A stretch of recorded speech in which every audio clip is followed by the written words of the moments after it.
Bonjour et bienvenue dans cette revue de presse. Et Dieu dans tout ça? C'est la question que se pose Libération, qui évoque la place de la religion dans le débat politique. C'est un hasard du calendrier, mais le pape démissionne alors que l'Assemblée nationale adopte le projet de loi pour le mariage des homosexuels. Le clergé ne cesse de diminuer, précise le journal, mais les thèses de l'Église catholique et de l'islam pèsent de plus en plus fortement sur les questions de société.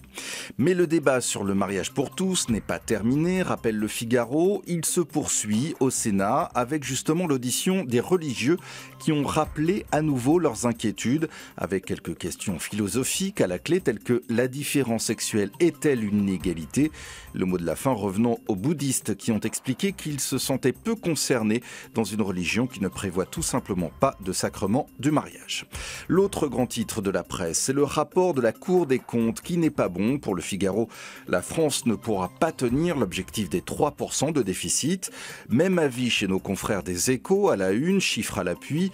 Les Échos qui signent également un dossier préoccupant sur les signes d'une nouvelle guerre froide en Asie après l'essai nucléaire nord-coréen. Les tensions sont de plus en plus vives dans la région, notamment autour des questions des frontières entre la Chine qui multiplie les provocations, la Corée, le Japon, les États-Unis en arbitre, mais aussi le Vietnam et la Russie.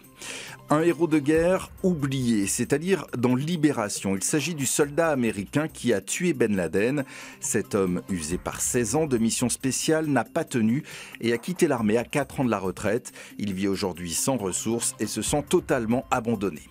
C'est l'autre héros de l'actualité, le cheval et la presse qui revient encore avec appétit sur la question de la viande chevaline dans les lasagnes, avec notamment le Parisien qui a enquêté dans les abattoirs en Roumanie. Mais le cheval est aussi héros de cinéma aujourd'hui et Libération fait le lien avec le Festival de Cannes à l'occasion de la sortie de Turf, le nouveau film de Fabien Ottoniente, le réalisateur de Camping. On termine avec l'équipe et cette image d'une course à pied étonnante aux États-Unis qui oblige les participants à ingurgiter 12 donuts très gras et très sucrés tout en courant. Un véritable cauchemar pour l'envoyé spécial du journal qui nous raconte sa mésaventure avec beaucoup d'humour et de légèreté.